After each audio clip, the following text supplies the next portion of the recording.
نصرانی بادشاہ کے فوجیوں نے گرفتار کر لیا۔ تینوں بھائی پا بجولاں، ہاتھوں میں ہتھکڑیاں، پیروں میں بیڑیاں، گلے میں توق، بادشاہ کا دربار سجایا گیا۔ عمرا اور وزراء کی قطاریں ہیں۔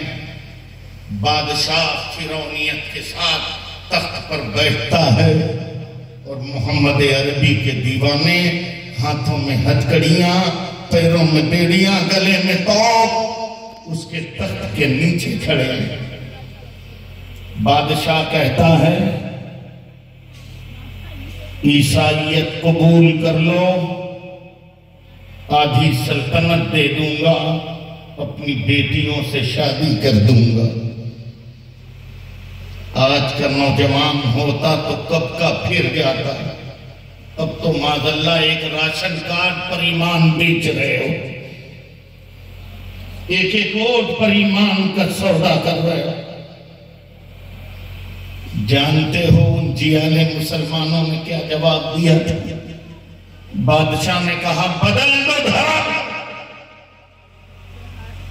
لوگ کہتے ہیں ہم نے دھرم بدلوایا، نہیں، ہم نے تو کبھی نہیں بدلا۔ لوگوں نے ہم سے بدلنے کا کل بھی مطالبہ کیا تھا اور آج بھی کرتے ہیں۔ کہا بدل دو دھرم کو، ہم تمہیں آدھی سلطنت دے دیں گے، اپنی بیٹیوں سے شادی کر دیں گے۔ آج کا مسلمان ہوتا تو شاید تقیہ کر لیتا، مگر قربان جاؤ ان نوجوانوں پر۔ بیک زبان انہوں نے کہا بادشاہ تم کیا کہہ رہے ہو؟ تم مجھے سلطنت سے خریدنا چاہتے ہو؟ شاید تم جانتے نہیں ہو ہم محمد عربی کے غلام ہیں، بازار مدینہ میں بک چکے ہیں، اب ہمیں کوئی نہیں خرید سکتا۔ ان کے جو ہم غلام تھے، خلق کے پیشوا رہے، بازار مدینہ میں بک چکے ہیں، اب ہمیں کوئی نہیں خرید سکتا۔ کہا دھرم پریورتن نہیں کرو گے؟ کہا نہیں۔ کہا پھر چلنے کے لیے تیار ہو جاؤ۔ مسکرا کے مجاہدوں نے کہا موت کی دھمکی کسے دیتے ہو؟ ہم تو موت کو اپنی محبوبہ سمجھتے ہیں، ہم اسے سینے سے لگاتے ہیں۔ جانتے ہو کیوں یہ جذبہ اور یہ عقیدہ کس کا ہوتا ہے؟ شہزادوں نے کہا تھا موت کی دھمکی مجھے نہ دو، موت کو تو ہم اپنی محبوبہ تصور کرتے ہیں۔ کیوں؟ اس لیے کہ مومن کامل کا عقیدہ ہوتا ہے دنیا میں ان آنکھوں سے پیارے آقا کو دیکھیں نہ دیکھیں، مگر مریں گے، قبر میں جائیں گے، تیسرا سوال ہوگا مصطفیٰ مصطفیٰ آ جائیں گے۔ آج پھولے نہ سمائیں گے کفن میں آتی، جس کے جویا تھے ہے اس گل سے ملاقات ہے، شب گور بھی اس گل سے ملاقات کی رات، موت سے نہ ڈرائیں۔ کہا بڑے والے کو اٹھاؤ اور کھولتے ہوئے تیل میں ڈالو۔ ڈال دیا گیا۔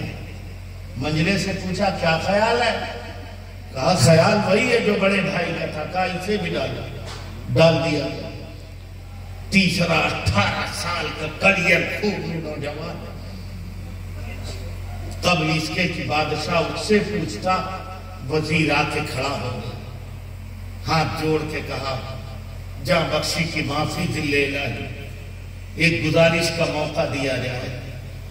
بادشاہ نے کہا کہو کیا کہتے ہیں؟ کہا حضور وہ پختہ عقل کے تھے، نہیں مانے فنا کے گھاٹ اتر گئے، اس کی عقل کچی ہے، اس کو میرے حوالے کیا جائے اور 40 دن کا موقع دیا جائے، ہم اسے عیسائی بنا دیں گے۔ آج بھی پوری عیسائیت اس مشن میں لگی ہوئی ہے کہ اگر کوئی مسلمان عیسائی ہو جائے تو دنیا کی جتنی دولت چاہے اس کے قدموں میں ہوگی اور جتنی حسین بیوی چاہے اس کے بستر اور کمرے میں ہوگی. آج بھی یہ مشن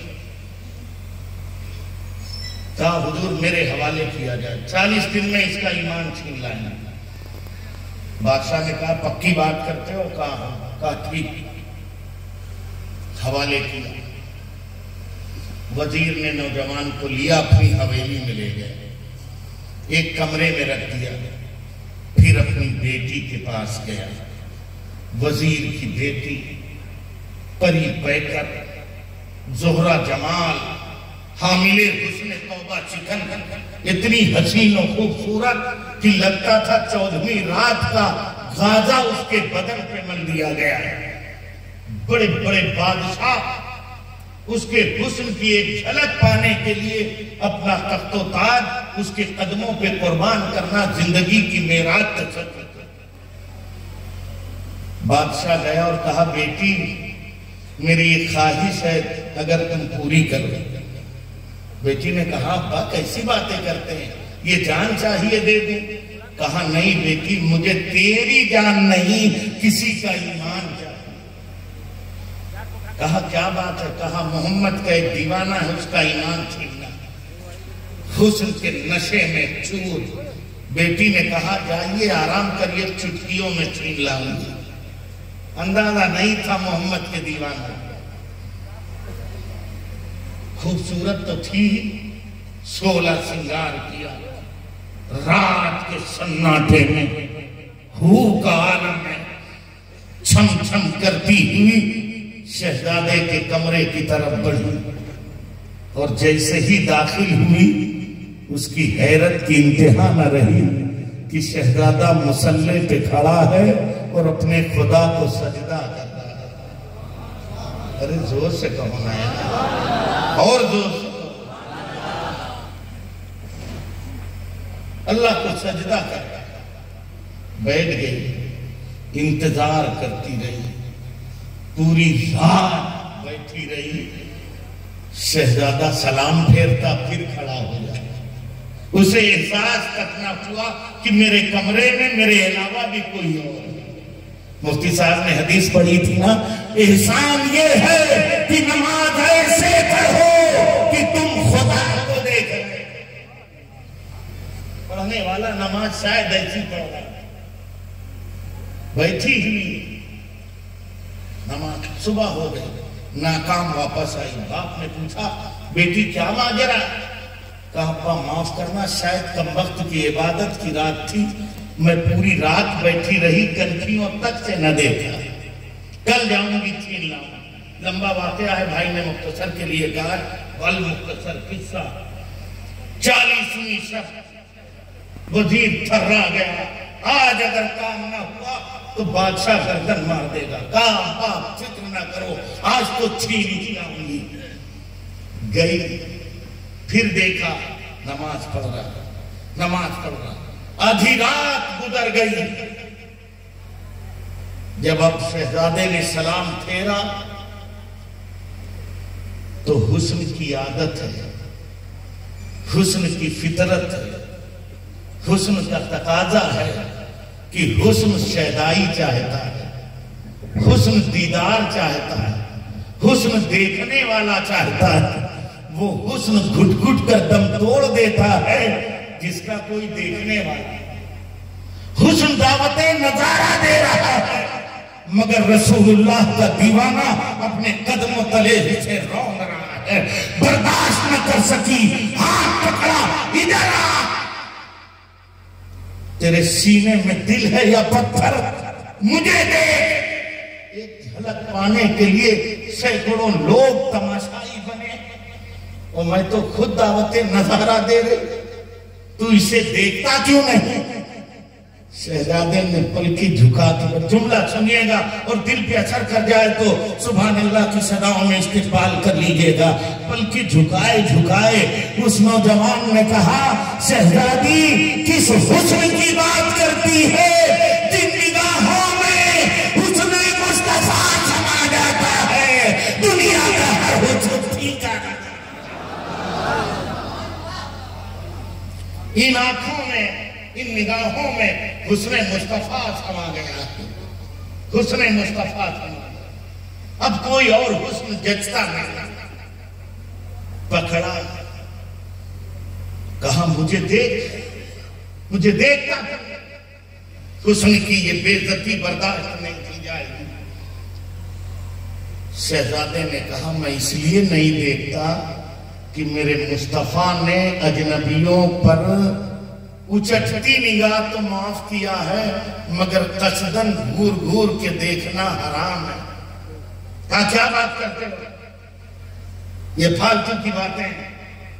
میں نے تو سنا ہے مسلمان عصمت کا لٹیرا ہے۔ شہزادے نے نہایت اطمینان سے جواب دیا، تیری بات میں اگر سچائی ہوتی تو اب تک کہ تیری عصمت لٹ چکی ہوتی۔ اس نے کہا واقعی تمہارے مصطفیٰ نے منع کیا؟ اس نے کہا ہاں، ہمارے قرآن نے غدِ بصر کا حکم دیا ہے، آنکھیں جھکائے رکھنے کا حکم دیا۔ ہمارے مصطفیٰ نے فرمایا ہے نگاہیں نیچی رکھو۔ کہا اچھا واقعی محمد عربی نے کہا ہے؟ کہا ہاں محمد عربی نے کہا ہے۔ کہا اگر یہ قول محمد عربی کا ہے تو جس کا قول اتنا اچھا ہے وہ محمد عربی کتنا اچھا ہوگا۔ اس لیے ہاتھ پھیلاؤ پڑھتی ہوں لا الہ الا اللہ محمد رسول اللہ۔ کلمہ طیبہ پڑھا، ایمان لوٹنے آئی تھی اور خود ایمان کی زلفوں کا شکار ہو گئی۔ یہ اس وقت کا نوجوان تھا جس کے کردار نے اسلام کی لٹیرن کو اسلام کے در کی بھکارن بنا دیا۔ اے آج کے میرے نوجوان چہرہ، زمانہ تم سے تقاضے کر رہا ہے، زمانہ تم سے مطالبہ کر رہا ہے، تم زبان سے نعرے کم لگاؤ، اپنے کردار سے مصطفیٰ کے دیوانے بنتے ہیں، اپنے کردار سے۔ اور جس دن تم نے اپنے کردار سے رسول اللہ کی دیوانگی ظاہر کر دی، انشاءاللہ زمانہ تمہارے قدموں پہ ہوگا۔ پڑھو میرے بچوں،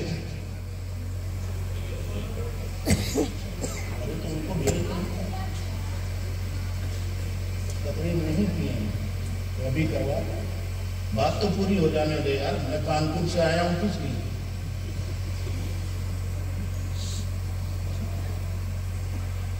چلیے ہمارے